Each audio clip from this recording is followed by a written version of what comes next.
Hello, welcome to Lunar Alchemy. My name is John. This is Bella. So nice to see you this week. Happy full moon, Bella. Did you have an illuminated night? Well, I think so, but I don't know if it was only positive. I feel like all kinds of things are coming to the surface. So definitely an interesting full moon and powerful energy still today. Is really what I'm feeling.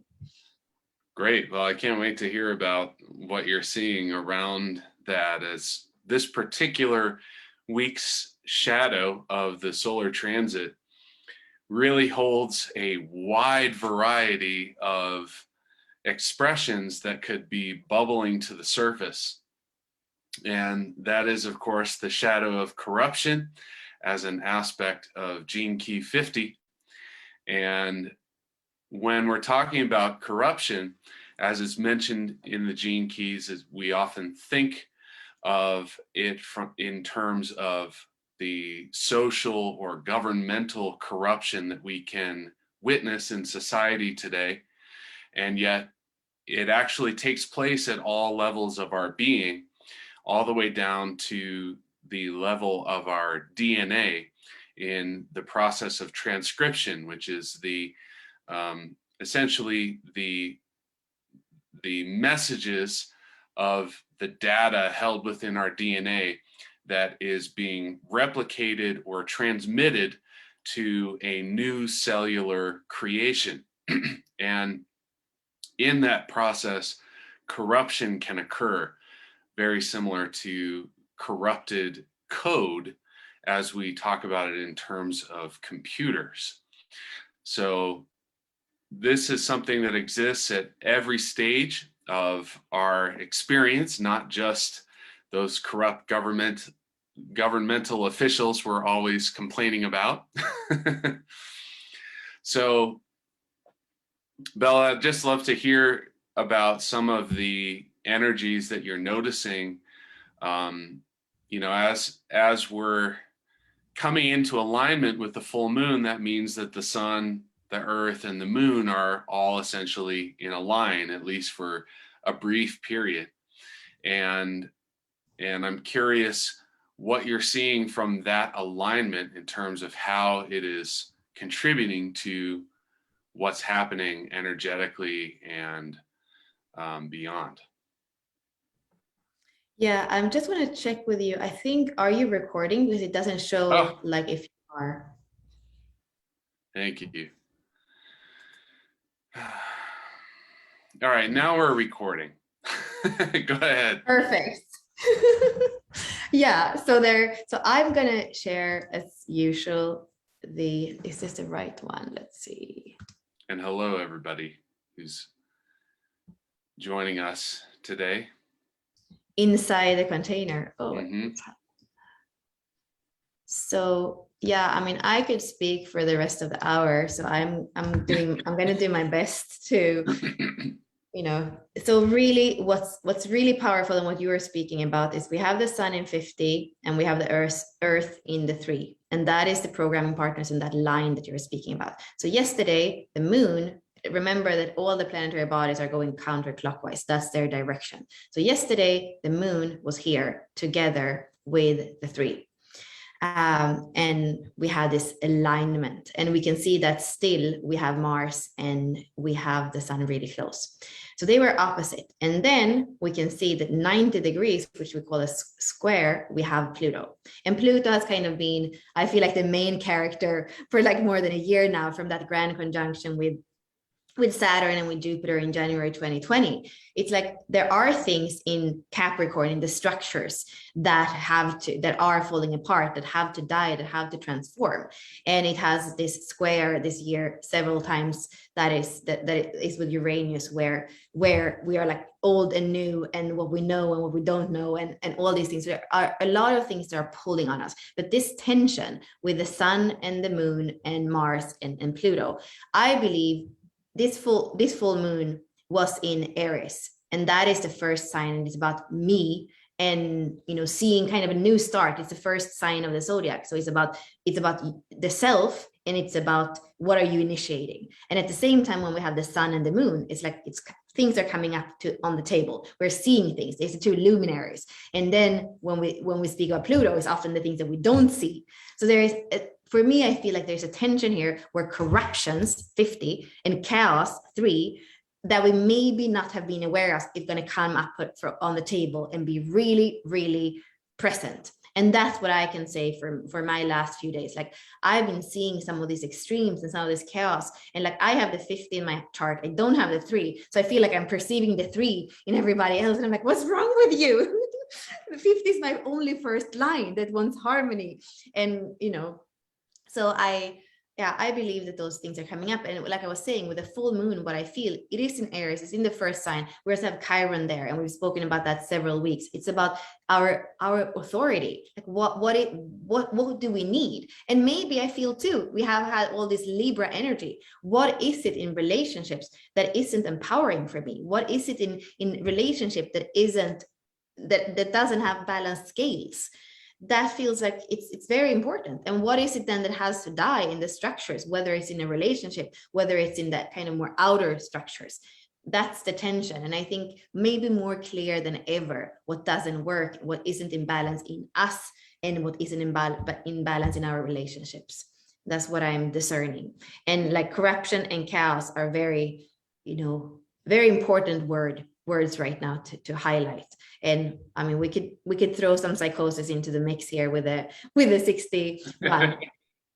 Well, I love what you're saying about this, because of course the full spectrum of gene key 50 is from corruption to harmony, or this sort of the city of harmony, which is like this cosmic order of perfection, through the path of equilibrium. And when we're looking at Libra, the very word Libra is where equilibrium comes from. And so here we are in this perfect moment of cosmic harmony for us to be able to witness the differences between our experience and the perception of the absolute harmony that's governing all things. And as a human being, as part of the human race, what is the most direct way to witness those things is in our relationships. And when we begin examining those relationships and we begin to notice outside of ourselves the aspects of corruption, whether that's broken agreements or dishonesty, or some of the reactive modes of this shadow frequency, where someone is utilizing a system of hierarchy in order to sort of gather more personal gain, to serve self-interest rather than the interest of the whole. I mean, we just came out of some of these gene key transits where the question was all about, how can I serve the whole? All of these things talking about gene key 48 and the other ones related to prosperity and the Pearl sequence, and how do we relate with the world at large that is going to both contribute the most to the collective, as well as provide ourselves with the most expansive possibilities in terms of our own experience of prosperity. Here we are at the edge of that, where any activity or movement that is made outside of the equilibrium that is held is going to contribute to the chaos of what's going on in the world. So the looking at this tension in relationships, the question for me that arises, and I think that most people jump to an immediate conclusion about, is how do we handle the corruption that we see outside of us in the world? How do you fix that? Because in all of the instances throughout history where a corrupt official or a corrupt organization has been kind of rooted out and punished or eliminated from power, it seems to be replaced with something almost more, what appears to be, from many people's perspectives, more sinister and more corrupt than anything that's come before. So I'm curious, Bella, if you're seeing anything or have a look into what's going on in the system where we're interacting with this corruption that occurs in the world in a way that's ineffective for the collective to reach that equilibrium again. I just had an experience right before this where it seems like most of it can be done. Everything's hologenetic, so most of it can be done in our little world. Like the little world is reflecting the bigger world. I was writing to Ashley before the call we always have our Business by Design call before this call, and I was writing to her like a family member. There's so much chaos and so much, like I was almost desperate, and I knew like I don't really have any influence on this, but it was really bringing me almost to desperation. And then we had this call, and it was a kind of technical call when it comes to human design mechanics. So I was very focused on it, but I got really good questions. So I was really like in it. And then it felt like, oh my God, now it's like 20 minutes, only 20 minutes, I'm going to see John, and I want to do the charts before and all this. So I kind of had to get off the call, but my energy had completely shifted from that, being part of that corruption and that chaos and not being able to influence it in any way. And actually, I took my phone, I saw my phone, and there was one message. It didn't completely change the situation, but in the short run, the problem that I was really like, that made me the most preoccupied, that was solved. And it's like, I shifted my energy, and I was in this energy of actually serving with something that I'm passionate about. And then at least, it was like, I get to breathe from and there's even an opening, because now in that opening, I can actually speak about it, and maybe there can be an understanding, maybe something can happen. So I feel like if we can open up to more harmony, more equilibrium, more innovation, which is the third Gene Keys gift in our world, we are creating like a geometry for even the bigger corruption to be able to be resolved. And I feel like that is a good example of that. And I also believe that when I'm seeing the world right now, I know that preaching or like changing somebody's mind, preaching to somebody who doesn't have the same opinion, or changing somebody's mind, is completely a waste of time. And I watched this video a little while ago, and it was very interesting what I had. Often we say we know a person from the first impression. It was a man who had like a bow tie, who was like, seemed really strict. He spoke about all these scientific terms, and he seemed very intelligent, but I didn't feel any connection with him. And then at the end of the video, they were like asking him, okay, what do you do with all this corruption? What can you do? Kind of this question you're asking me. And he was basically saying, be a role model. And he gave some examples of what he had done, like contrary to everybody else. And that's the best way of doing it. It's not to convert anybody.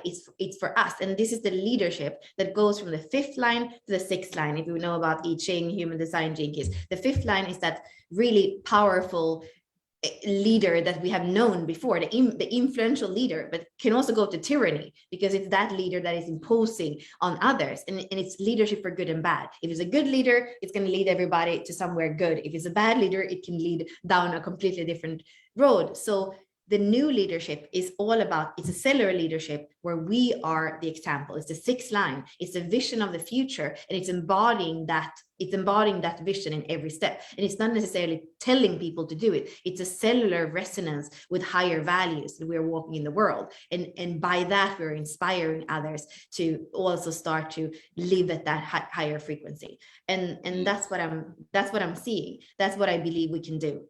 There is to fight. I lived in France for many years. I see all these demonstrations, but I only actually, the way that they have impacted me is just a lot of stress when you don't have metro, when you don't have I understand that it's good to say, but I think that's the old way. There's a new way of coming together and, stating our values that doesn't have to be in fight, but it can be in influence in a different way. I love all, as you're speaking, there's all these words are kind of popping up: leadership and influence. And it's making me think about how often the model of leadership that has been around for a long time and is being worked out through our new systems of technology is really shining some light on what's going on with humanity. If you think about being an influencer on social media, what it's all about is the followers, the number of followers that you have, and the amount of power that your message carries because of the number of people who follow you.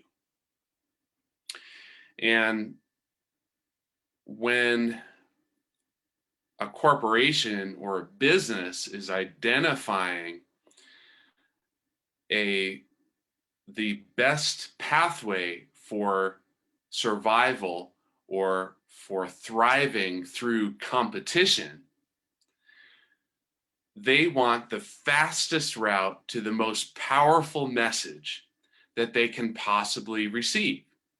And so being a social media influencer is can result in receiving a lot of prosperity moving through your experience, because you give whatever product you want to push or talk about or enjoy, you give it an edge in the realm of competition, because as that role model, that influencer, the people following them are more likely to engage with the product or service or whatever it is.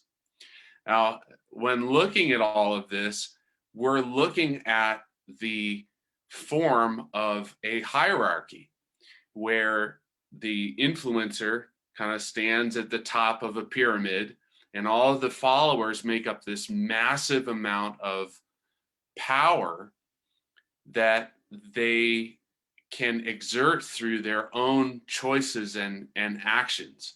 If they choose to buy the products from the influencer, more companies will jump on board, and all of this supports the experience of competition to promote survival. And when I start talking about this, it's making me think about, well, man, now we're getting into these deep discussions around how our entire society is created, where the essential model of hierarchy is competition, meaning we want to promote the best to the top. We want to have the best suited services, products, whatever, be the most prevalent, the ones that survive. And what can happen through this process of hierarchy is a squashing of innovation. Why? Because now you have small innovators who are unable to spread their message because they're being pushed out of the opportunity for competition. They can't compete with these larger companies. This is kind of the part of the criticism for the growing wealth gap that's been getting just larger and larger, especially through these times of the pandemic. You know, the top companies, Amazon and these other companies, the wealth margins have grown in by orders of magnitude rather than by orders of increment. And that has shifted everything. We're beginning to experience an economic inflation in the United States for the first time, really in my memory. It's not that inflation hasn't been going on the entire time, but the last time that I recall it was at a high rate was in the late 70s and early 80s, when it was very high, or relatively speaking higher than it has been since. And you know, this squashing of innovation then is going to prevent people from experiencing prosperity by engaging in what you're suggesting, Bella, this mode of leadership that is not based upon followers, amassing followers and being at the pinnacle, but is based on this mode of heterarchy, where one is a perfect contributor in harmony with all of the other contributions of every other person that's involved in exchange. So, I mean, it's a really complex issue that we're talking about, because in order to look at a system and generate equilibrium, if we're doing it from a place of kind of trying to engineer it from the perspective of our minds, then you have to understand every little part and the perfect balance that each part brings. So I have a feeling, Bella, that you may have something to say about how that works in terms of, I don't know, an energetic relationship that we can bring. You know, like, how does this new model of leadership avoid moving into this sort of pyramid down hierarchy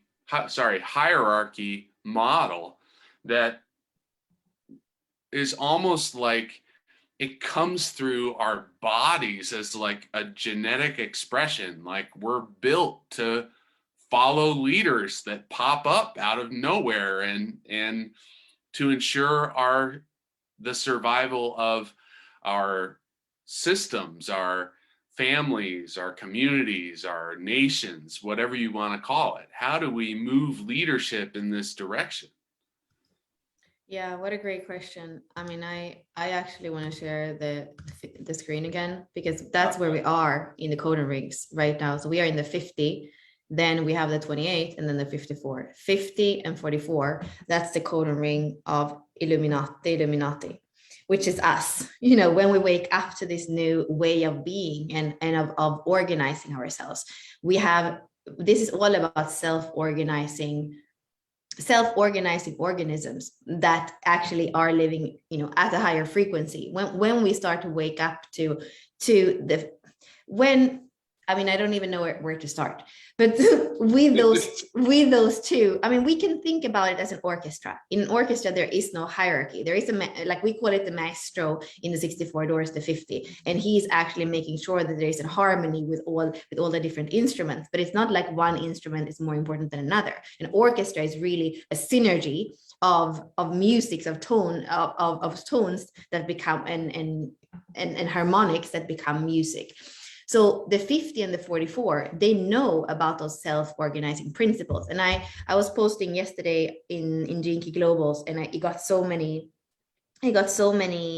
likes. And it was just one super simple quote from, well, there are two actually. So only when individuals are trusted with their own freedom does a community truly begin to radiate health.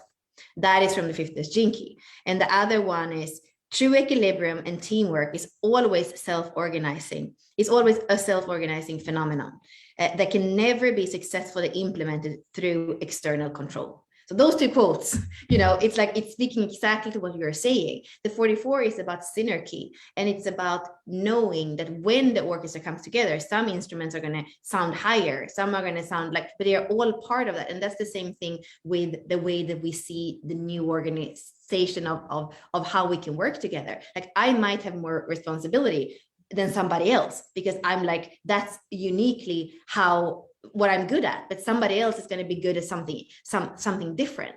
And to allow, in trust, to allow our uniqueness to be shown so that we can form that. And I don't really believe that is, when we speak about the 44 and the 50, we speak about heterarchy, but I really, really love the word synergy because it's about being in a formation where we're all in the right place. And I've said that since I was 18, because I was working at the nightclub, and we had artists, and artists are very interesting people. The way that, if you tell an artist, if I told my artist, okay, everybody's going to be on payroll and get paid at the end of the month, then all my artists didn't want to work for me anymore. But if I go and hug them at the end of the night and say that was the best thing, and then I give them 200 euros at the time, then they felt like they could come and be on stage with me every single night. So to understand how people work and how to, what people value, which is also the 50 together, that's how you can create a community, a collective that where there is this collaboration, this teamwork, instead of looking up to somebody or having somebody push down something on you. And I know that I'm all over the place, but I'm so excited about this. And I feel like I have the 50 and the 44. I feel like I tapped into it at the age of 18. I was in France. I had just learned the language basically. And I was working with these people that were double the age of me, many of them. And I had to understand their psychology, the way that how they were different, and find a way of having at 19 years old, I had 14 employees. That's the way that I had to understand how you can create together. With some people are really abstract and artistic. Some people that just, own a nightclub and just want to make money, and then be in the midst of all that and see the beautiful geometry, the beautiful synergy. And that's the way I see the formation. And then how, more in a concrete way, how do we go? Well, I do believe that we need leaders that can actually role model what it is to be a trusting leader, what it is to not be a hierarchical leader. And often I feel like joint leadership, right? There are some organizations in Sweden where the CEO is not one person. It's actually, I've seen it in a few different organizations, it's two women. That's something completely new. You give leadership not only to the gender that usually isn't in the top, but you have that joint leadership with two people. There is something there where wisdom always, it always has to move between two people. And it's a bit like Libra, there it's that, and not one person feels so super powerful and the only leader, but it's always that reciprocity and that back and forth. These kinds of things, I think we need to dare to do that. And then when those organizations that have a different kind of leadership are flourishing, then again, like I was saying before, then more people are going to look at that and see that as a possibility and something to try out in their own way. Yeah. I got excited, but yeah. I love it when you're either excited about a concept that is bubbling to the surface through this process of the solar transits and the movement of the moon and how our systems work where we are in humanity, or and how that functions in terms of our discussion. Because this idea of equal exchange, of equilibrium, it requires two. There can't be just one in order for exchange to exist within this equilibrium. So I have got to ask a question that can ignite in you the expression of inspiration. That's not all my responsibility, of course, and same for you in your responses to the things that I say. Are you and I in a harmonic relationship in our discussion that is modeling this sort of robust and equal exchange of energy? And yeah, go ahead. Yeah, I think you're pointing at something very important that has to do with 2027 and where we're going in humanity. And what I would that's a quality that I would bring up in this shift of leadership. I don't believe that the old leadership is going to work. If it's fifth line, it's, we know there's going to be projected on. So we will put this leader on a pedestal. But then as we go into sixth line reality and so much that is going to fall apart, then suddenly all those decisions that the fifth line is making, and maybe based on what's worked before, is not going to work anymore. And then we're going to burn those leaders at stake. Because if you go back and you have been a leader forever and something has worked, it's not going to work anymore. And what we are doing here, I never know what you are going to ask me about. And I sometimes often go off on a tangent. There is something where we need to think on our feet. And sometimes I think I'm very fast in what I'm saying. So I think it can be difficult to catch. Sometimes you have a very long thing and you come around and maybe I don't completely get, there is something, but that's the feedback loop. We are thinking our feet and we are co-creating in the moment. And that's the kind of leader. Only the leader that can survive the moment and think on their feet and kind of live in a glass house in a way and do it so that people can see it. That's the only way into the future. So it's kind of going to die off the old way anyway. So I believe that that's, being able to meet the future with everything that's going to be unexpected and different, that's going to be the most important quality. And that's what I feel like the sixth line with their wisdom and having fallen so many times, especially in the third line, in the third line phase of life, the sixth line qualities, whether you have six lines or not, are going to be so important. Because and I think that the thing about business and life is business and life are going to be the same thing. You're going to be able to use something that happened to you that wasn't even with business, but some kind of crisis or chaos. And then you're like, oh my God, I remember that. And then you use those same skills on playing the music in an organization or somewhere else. So those skills are going to be what makes us go into the future together, and what's going to make us trust some people to be our role models and our examples. Yeah. So Kelly has a question that I want to bring up, because it's about how we can understand the sixth line in relationship to the fifth line. She says, doesn't the sixth line wisdom come from understanding and appreciating all of the lines? It often feels like what you share about the fifth line is about rejecting it. I'm curious, I have a response to that, but I'm curious what you would say about it, Bella. If I am saying that we should reject the fifth line?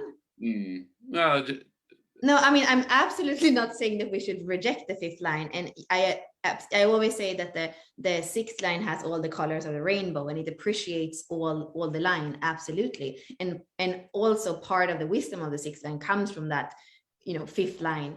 I guess that the way I would say it is, any line that we kind of hold on to, that is not going to work anymore. We are going to need to have all the lines. That's the way that I believe that we are going to be able to survive. And that's the kind of cellular wisdom that we are evolving into. So this is interesting to me because, I've been asked a question for an upcoming podcast about what's coming up next year. And here we are, we're 3/4 of the way almost, or more than that.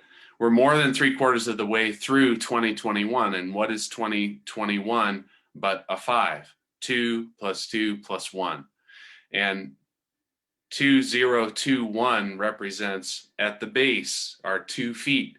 The 0 is the 0 point in the center of our bodies where the womb, the hara point exists, the 2 hands, and then the 1. And that 5 represents all of our form as humanity. So that 6th line is about the evolution of that humanity, which doesn't separate itself from the humanity that exists, but encompasses all of it and transforms it. The hexagram of gene key 50 is referred to as the cauldron in the I Ching.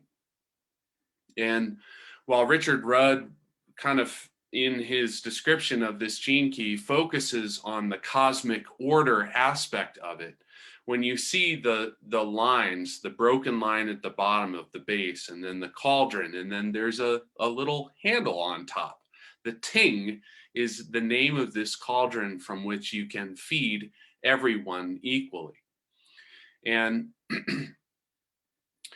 when we're looking at the movement from where we are now in 2021 to the movement into 2022, is a movement from 5 to 6. And this image of the cauldron really describes what's going on, because the 2 trigrams are wood and fire above, which also suggests this creation of food, this pot. And in the movement of energies of wood with fire on it, is that there is a transformation occurring. It's like the matter of the wood, the fuel, is being burned and transformed into a new and essentially invisible element. We can no longer see it. The flames of a fire are just the lights, the photons that are being produced by the heat of the gases that are taking place through the transformation of combustion. So a flame is really nothing other than visible gas. And once that gas cools at the tips of the flames, it disappears. It transforms back into a form of gas that we can no longer see with our eyeballs.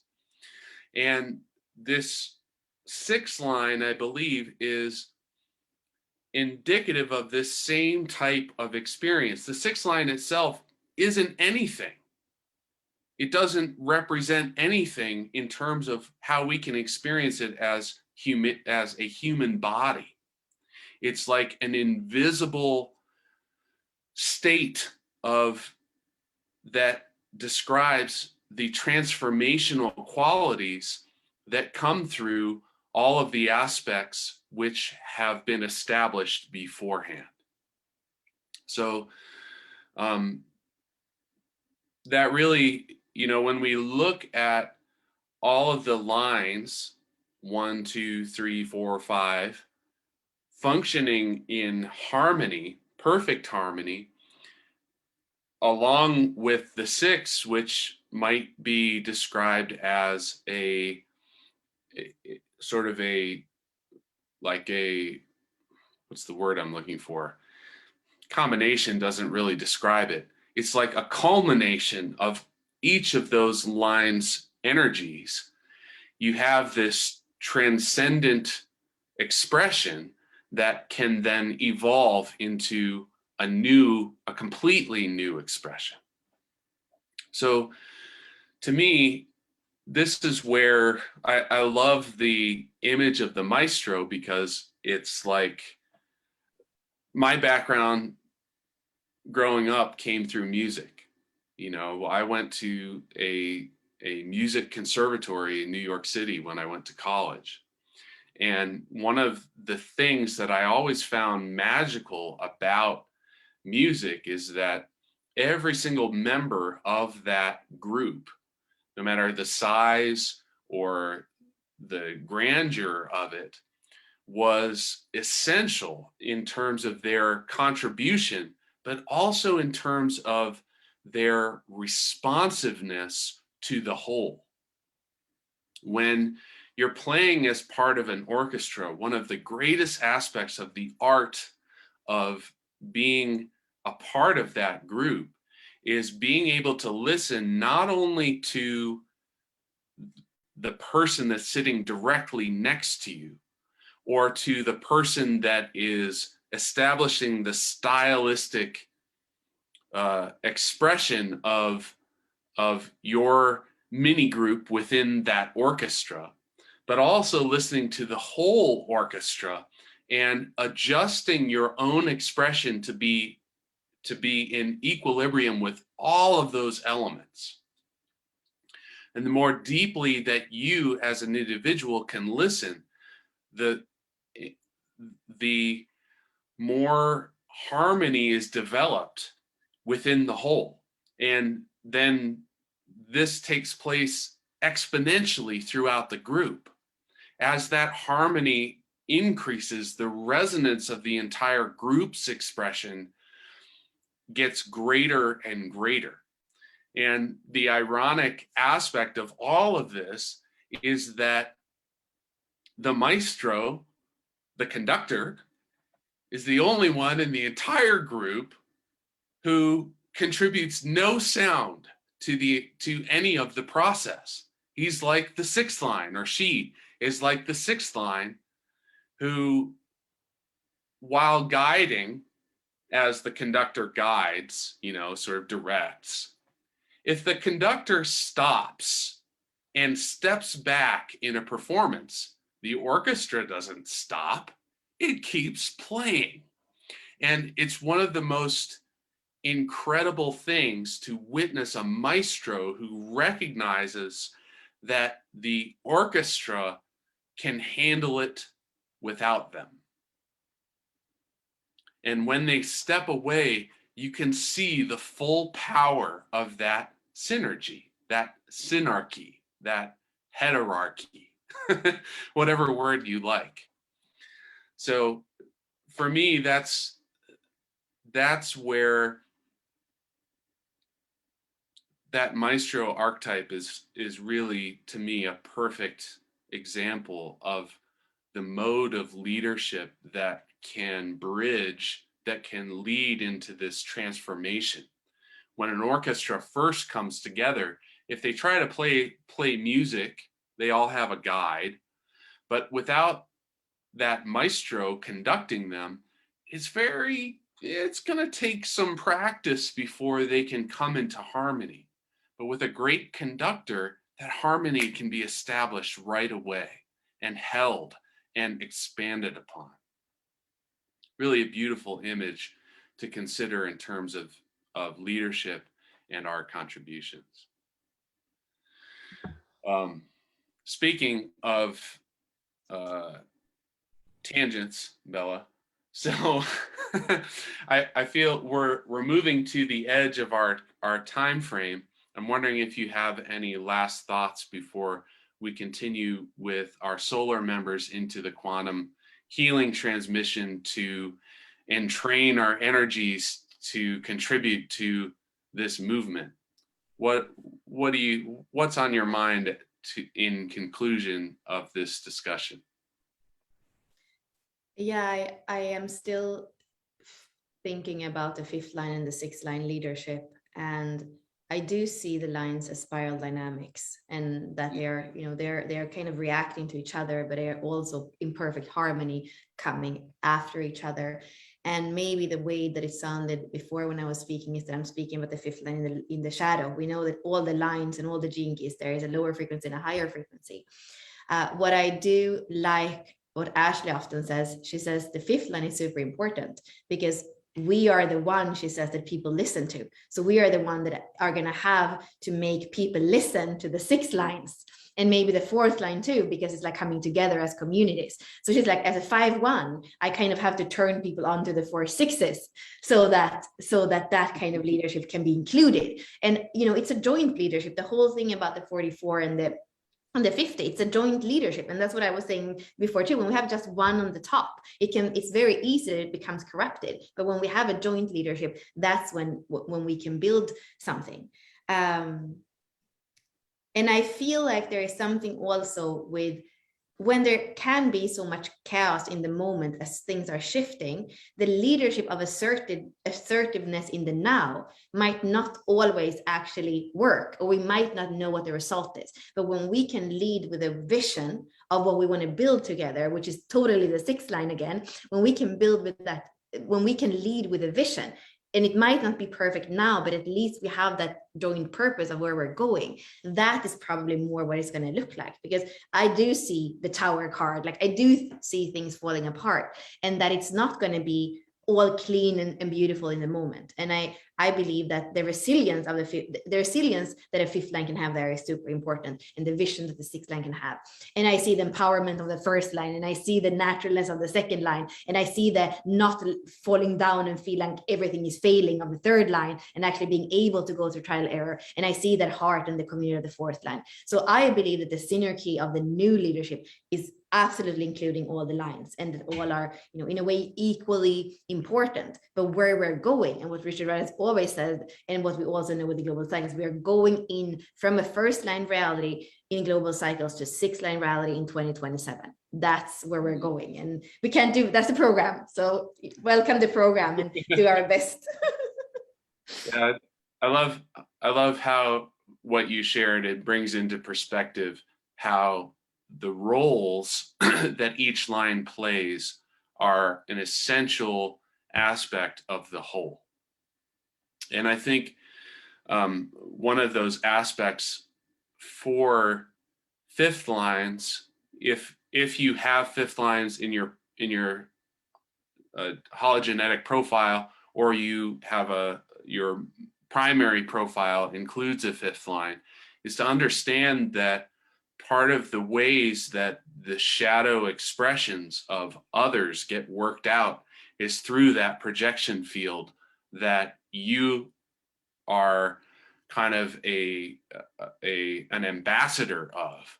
And you can either have projected onto you the rejective qualities that others are working out for themselves, or they can follow you and put you up on a pedestal, another form of an energy that expression that somebody else is working out through you. So I think it's important to remember that even though we carry these lines within our energetic mechanisms, they don't define us. They are simply expressive of the way that reality functions and the way that societies function together and in relationship. So,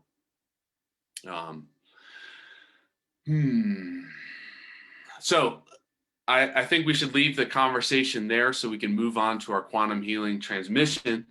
I'm excited about doing this one because it is both simple and also extraordinarily deep and complex in terms of how we look at our energies